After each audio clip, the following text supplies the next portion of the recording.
75 برسوں سے یہاں جو تخت پر بیٹھے ہوئے ہیں، دادا تخت پر، باپ تخت پر، بیٹا تخت پر، بیٹی تخت پر، پھر پوتا تخت پر، ایسا نہیں ہونا چاہیے۔ بہترین لوگ یقین سے محروم ہیں، جبکہ بدترین لوگ پرجوش وارفتگی سے بھرپور ہیں۔ احمد شاہ صاحب نے مجھے یہاں سنجیدہ گفتگو کرنے کے لیے نہیں بلایا تھا، مگر دل نہ ہنسنے کو چاہ رہا ہے نہ ہنسانے کو۔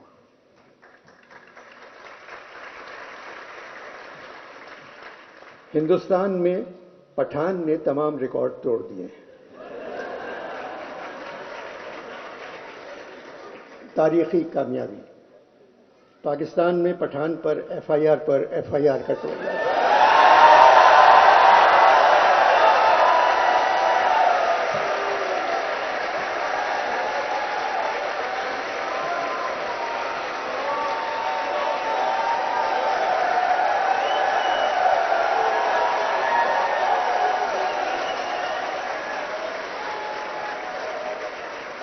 پاکستان میں پٹھان پر ایف آئی آر کٹوائی جا رہی ہے، اور موجودہ حالات میں پاکستانی پٹھان کی کامیابی نظر نہیں آتی، مگر سنا ہے آنے والے الیکشن میں پاکستانی پٹھان کی ایڈوانس بکنگ ہندوستانی پٹھان سے زیادہ ہے۔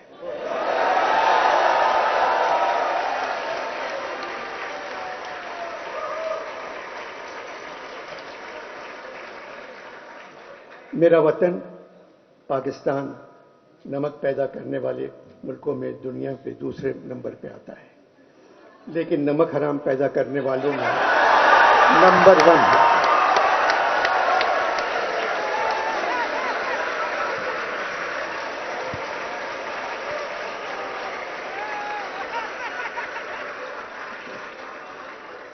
لیکن نمک حرام پیدا کرنے والوں میں نمبر 1 ہے۔ سیلاب سے کہیں زیادہ ہم لوگ قرض میں ڈوبے ہوئے ہیں۔ آئی ایم ایف سے بات چیت ختم ہو گئی، ان لوگوں نے کشکول کا منہ 50 گنا بڑھا کر ہمارے ہاتھ میں تھما دیا۔ اب کیا کریں؟ امیر پریشان ہیں کہ ڈالر مہنگا ہو گیا، غریب پریشان ہے روٹی مہنگی ہو گئی۔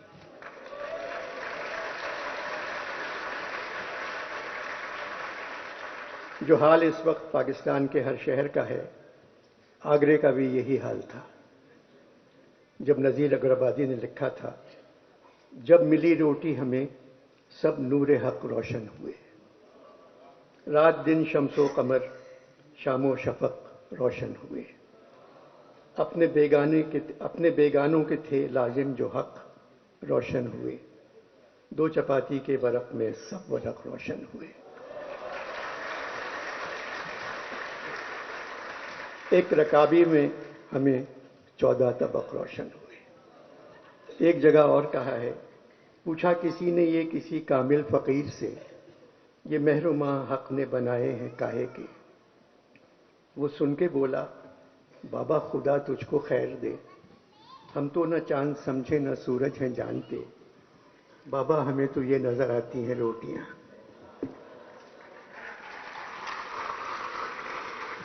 پچہتر سالوں سے جو بھی حکومت آئی، ہم نے صبر سے اس کا مقابلہ کیا،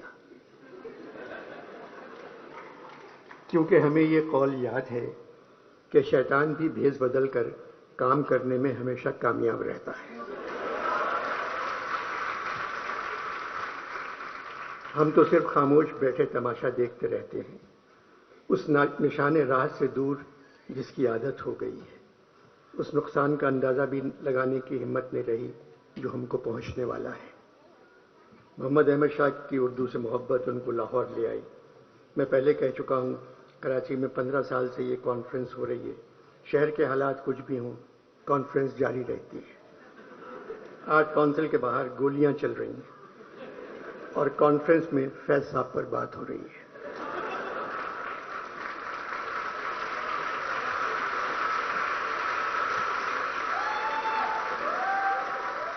آرٹ کونسل کے باہر گولیاں چل رہی ہیں اور کانفرنس میں فیض صاحب پر بات ہو رہی ہے۔ میری جان ناچ کا غم نہ کر کہ نہ جانے کاتب وقت نے، میری جان آج کا غم نہ کر کہ نہ جانے کاتب وقت نے کسی اپنے کلمے بھی بھول کر کہیں لکھ رہی ہوں مسرتیں۔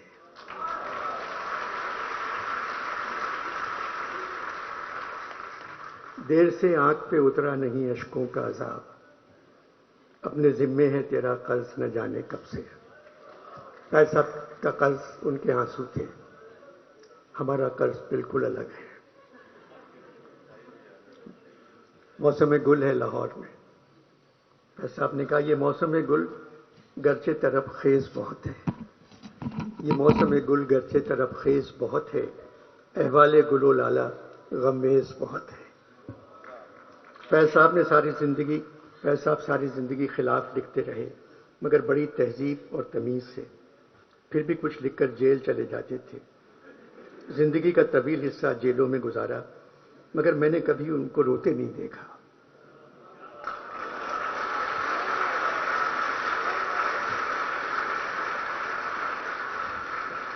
ایک مسکراہٹ چہرے پر بکھری ہوئی ہوتی تھی، کہتے تھے مسکرانے کے علاوہ اور کیا کر سکتے ہیں، نہ ہم بدل سکتے ہیں نہ یہ لوگ بدلنے کے قابل ہیں، جبکہ خود فوج میں کرنل تھے۔ آئی ایم ایف نے حکومت سے کہا وزیروں اور سرکاری افسروں کے اثاثے بتائیں۔ ایک زمانے میں حکومت نے فیض صاحب سے کہا تھا اپنے اثاثے بتاؤ، تو فیض صاحب نے کہا ہم خستہ تنوں سے محتسب ہو، کیا مال منال کا پوچھتے ہو، جو عمر سے ہم نے بھر پایا سب سامنے لائے دیتے ہیں۔ ہم خستہ تنوں سے محتسب ہو، کیا مال منال کا پوچھتے ہو، جو عمر سے ہم نے بھر پایا سب سامنے لائے دیتے ہیں۔ دامن میں ہے مشت خاک جگر، ساغر میں ہے خون حسرت میں، لو ہم نے دامن جھاڑ دیا، لو جام الٹائے دیتے ہیں۔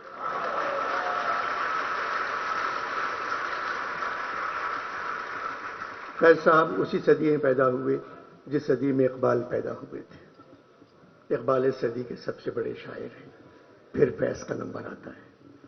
فیض صاحب نے اپنی دوسری کتاب کا نام دست صبا رکھا تھا۔ دست صبا بھی اقبال کے ایک مصرے سے لیا تھا۔ اقبال نے کہا میں صورت گل دست صبا کا نہیں محتاج، کرتا ہے میرا جوش جنوں میری قبا چاک۔ آخر میں جانے سے پہلے دو چھوٹی نظمیں ہیں، ایک زہرا نگاہ کی ہے، ایک فیض صاحب کی ہے۔ دونوں نظمیں آپ پہلے ضرور سن چکے ہوں گے۔ زہرا نگاہ کی نظم ہے، سنا ہے جنگلوں کا بھی کوئی دستور ہوتا ہے،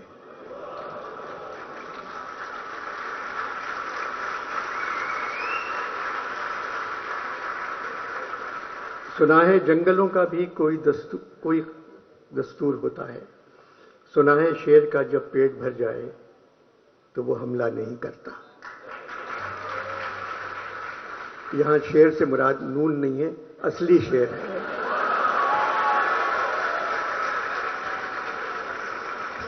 سنا ہے جنگلوں کا بھی کوئی دستور ہوتا ہے، سنا ہے شیر کا جب پیٹ بھر جائے تو وہ حملہ نہیں کرتا، درختوں کی گھنی چھاؤں میں جا کر لیٹ جاتا ہے۔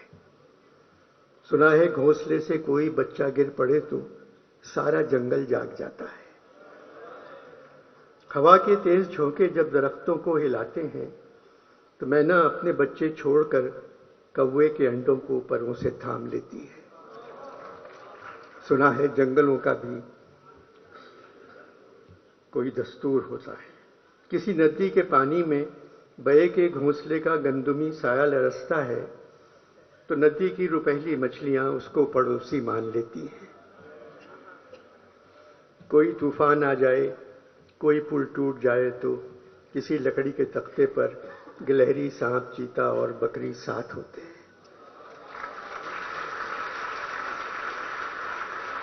سنا ہے جنگلوں کا بھی کوئی دستور ہوتا ہے، خدا بندہ جلیل و معتبر دانا و بینا منصف و اکبر، میری اس سرزمین پر جنگلوں ہی کا کوئی دستور نافذ کر۔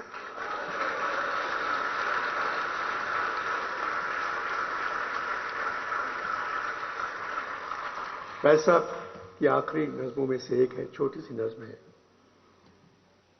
میری تیری نگاہ میں جو لاکھ انتظار ہے، میری تیری نگاہ میں جو لاکھ انتظار ہے، جو میرے تیرے تن بدن میں لاکھ دل فگار ہے، جو میری تیری انگلیوں کی بے بسی سے سب قلم نظار ہے، جو میرے تیرے شہر کی ہر ایک گلی میں میرے تیرے نقش پا کے بے نشاں مزار ہے. اب اس کے بعد چاہے پرشین پوئٹری ہو، چاہے فرینچ پوئٹری ہو، انگریزی ہو، یہ تشبیہ آپ کو کہیں نہیں ملے گی جو فیض صاحب نے دی ہے. جو میری تیری رات کے ستارے زخم زخم ہیں، ستاروں کے کونے نکلے، جو میری تیری رات کے ستارے زخم زخم ہیں، جو میری تیری صبح کے گلاب چاک چاک ہیں. یہ زخم سارے بے دوا، یہ چاک سارے بے رفو، کسی پہ راکھ چاند کی، کسی پہ اوس کا لہو. یہ ہے بھی یا نہیں بتا، یہ ہے کہ محض جال ہے. عنکبوت مکڑی کے جالے کو کہتے ہیں. میرے تمہارے عنکبوت وہم کا بنا ہوا، جو ہے تو اس کا کیا کریں، نہیں ہے تو بھی کیا کریں، بتا بتا بتا.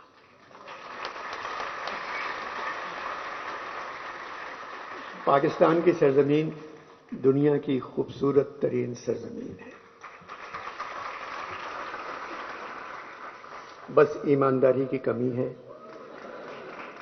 بے ایمانی کی زیادتی ہے، تعلیم کی کمی ہے، جہالت کی زیادتی ہے، تہذیب کی کمی ہے، بد تہذیبی کی زیادتی ہے، سچائی کی کمی ہے، جھوٹ کی زیادتی ہے، وفا کی کمی ہے، بے وفائی کی زیادتی ہے، انصاف کی کمی ہے، ناانصافی کی زیادتی ہے، عزت کی کمی ہے، بے عزتی کی زیادتی ہے.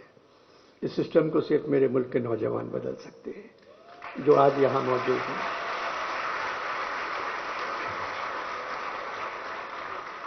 امجد اسلام امجد بھی نوجوانوں سے یہی کہتے ہوئے چلے گئے. پاکستان کے نوجوان بزم جہاں کی رونق ہیں. نذیر نے کہا تھا، رہیں وہ لوگ جو بزم جہاں کی رونق ہیں، ہمارا کیا ہے اگر ہم رہے نہ رہے. پاکستان زندہ باد.